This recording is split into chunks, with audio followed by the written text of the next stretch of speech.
everyone, this is Ilina and welcome to another LDRS Creative card video. In this video I will be using the Alaskan Adventure card kit and some watercolor paper to make everyday encouragement card. So let's get started by showing you what's included in this kit. It's a great kit and it's exclusive.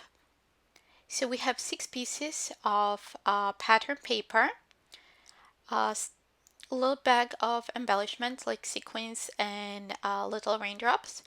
Then there's 4 pieces of cardstock that match perfectly with the colors of the pattern paper. We have in the doghouse die and coordinating layering stencils that you can use to color in the little dog houses. So you can make them multicolored and fun. Next we have the Alaskan Adventure stamp set and the coordinating dies, and then we have Mountain Heights stamp set and coordinating dies. The special thing about the die that coordinates the mountain heights is that it's open in the bottom, so you can make it as tall as you want or as short as you would like. I already have positioned the mountains and the clouds with sun into my stamp positioning tool, and I'll be using the Raven Hybrid ink to stamp several times. Since this ink is waterproof, I'll let it dry before I start coloring. So I've already pre-stamped because it takes a little bit to dry because I stamped several times on cold press watercolor paper. So when that's dry, you can move on to the coloring. I'm using the Karin BrushmarkerPRO markers for my watercoloring, and on cold press watercolor paper, it's very easy to blend. I just added a little bit of the marker onto the clouds, and then I'm just diluting it and blending it, spreading it with my water brush.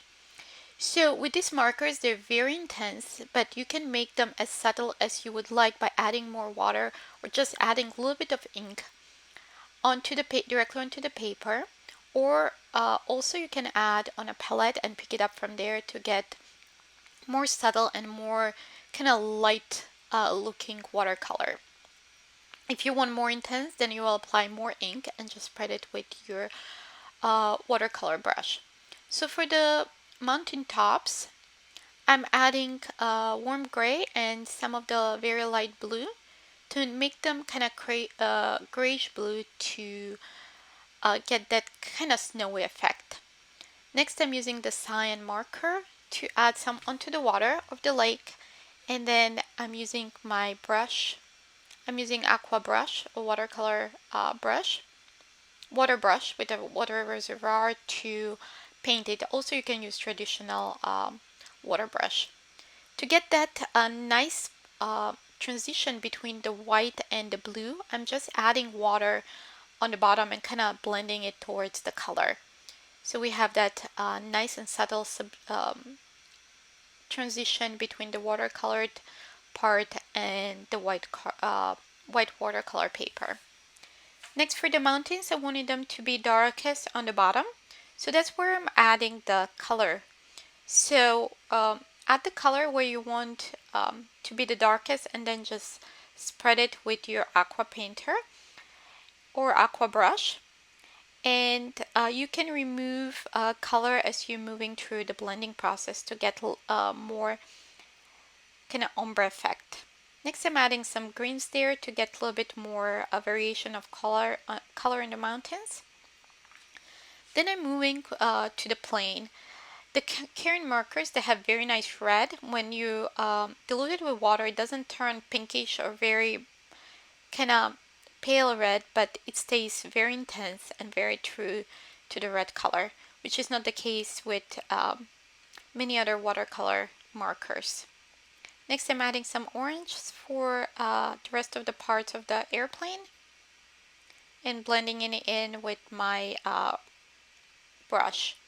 Also, once you have colored, if you want some parts to be darkest, you can just drop little dots of color and blending it, or let the water move the color for you.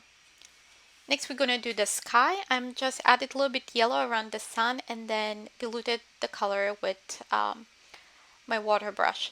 Next, for the sky, I'm adding a little blue around the mountain tops, and then I'm using traditional water brush to spread that and make it more light and pale blue. So we're almost done here, just adding towards the end. So to finish it off, I'm adding some sparkle pen on the mountaintops, the sun, and the water. So now we'll let that dry, and while that's drying, I'll stamp the sentiment. There's a little sentiment that comes in the stamp set that says, "You've got this." So I thought that's perfect for an encouragement card. I'm using black cardstock, and I will stamp using a Watermark ink. First I use my anti-static powder tool. I stamp it a couple times with the embossing ink, and next time adding some white embossing powder.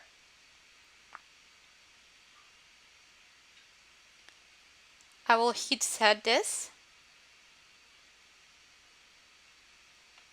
and I'm using my paper trimmer to trim to size a little strip.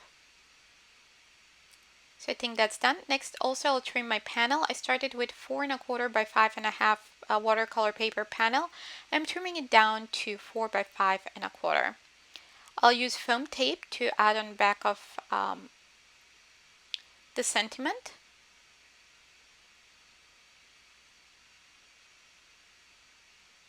Then I'll add a little piece there. So when I mail this card, it stays nice and sturdy. Next, I'm using my tear ruler to make sure that I adhere this one straight. So I'm just adding it on the side here. And what we're left here is to adhere it to our note card. I already made a note card from black cardstock. And here you notice I kind of left a blue mark from my finger onto the watercolor paper. I just added a little bit water with my water brush and then wiped it off with a soft cloth, and it comes off right away. I'm adding some foam tape on the back of my watercolor panel.